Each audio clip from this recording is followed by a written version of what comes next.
We got to have a talk about USF football. They are looking like the real deal. And if you're new to my page, welcome to WDJ Sports. My name is Wendell Davis, former college football player, played at Pitt and Northwestern. Welcome to my YouTube sub-series called the Excit Meeting. Today, we are talking about USF football. Who saw this coming this year, man? We knew they had a talented team, but who saw them coming in here this season, knocking off two top 25 teams? I mean, the first game of the year, they played Boise State. I think everybody had Boise State winning. Boise was great last year. They went to the playoffs. You know, they were a really good team, and they had a lot of hype coming into this season. They flew from Boise, Idaho to Tampa, Florida, and they got their ass kicked.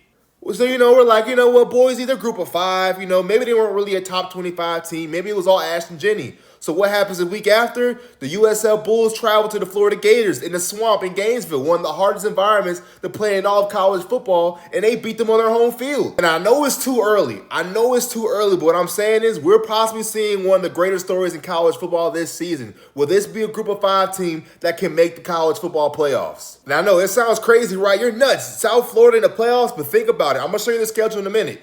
They played three top 25 teams the first 3 games of the season. They played Boise at home. They're playing at Florida. And then I think they play at Miami this week. And the way I judge it, right, maybe Florida goes 6-6 and they end up being, unranked at the end of the year. I still go off wherever they rank at the time you play them. At the time they played Florida, Florida was the 13th ranked team in the country. And on top of that, they're an SEC school going against a school in the American Conference. That's already an unfair advantage as it is with resources, with money, all that stuff. So they had a gauntlet of the first 3 games. Boise, Florida, Miami. And then after that, they have conference play, and it's looking pretty sweet. I'm not going to lie. They can easily win out this game. Even if they lose to Miami, I believe they win out and they win their conference, they should probably make the playoffs. They'll probably be the highest rated, and right now they are the only ranked group of 5 team in the country.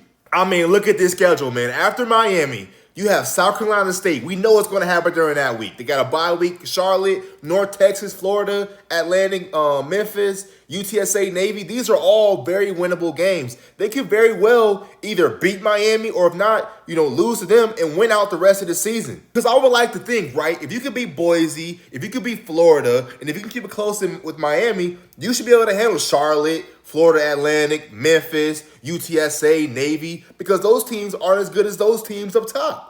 I mean, they can very much run the table. All they have to do is either beat Miami or keep it respectable. Don't get blown out because I think Florida's going to end up being 6-6, maybe 5-7 because that schedule they have is ridiculously hard.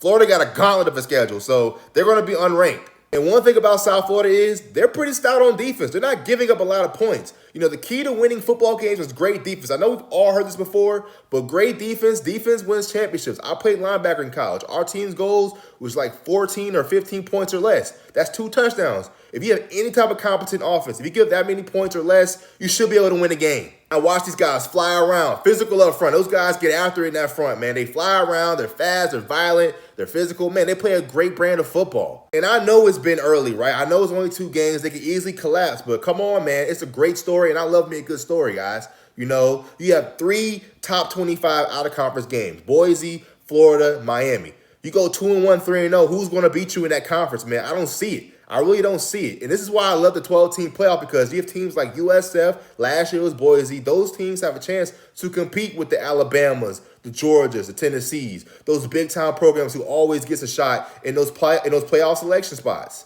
Because at first, it was kind of pointless coaching at these schools, right? The Liberties, the South Floridas, the Boise's, because, you go undefeated, but they'll say strength of schedule, and then you end up playing, you'll be 12-0, and you're playing in, the Car Care Bowl, because the FCS, they had their own playoffs and national championship games. The FBS has a group of 5 is kind of in the middle at first. They didn't have that. Now, with the 12-team playoffs, you see teams like Boise, maybe USF, I don't know, maybe Tulane too, teams like that who have a chance to go in and compete and play against those big-time schools and win a national championship. Because before, they didn't have the chance to. The 14 playoffs, it was Bama, Clemson, Ohio State, and then the at-large Power 5 team. But I'm very curious to see how the season goes for them because like I said before in this video, they have a very winnable schedule after Miami. I mean, I don't see a team. If you could beat those 3 teams or, be competitive with those 3 teams, I don't see why the other teams in your schedule gives you any type of issues. Obviously, throughout the season, injuries happen. There's always going to be that one trap game. But overall, they go, they lose to Miami or, they go 10-2, maybe lose 1 conference game and keep that Miami game close. I think they're a playoff team. Right now, they're the only group of 5 team that's ranked. They just got to keep on playing great football, keep the games close, and you can't afford to drop more than one game in conference. If they do that, they're a playoff team. But let me know what you guys think about this. Make sure to like this video. Make sure to drop a comment. And don't forget to hit that subscribe button for more episodes. Thank you for watching.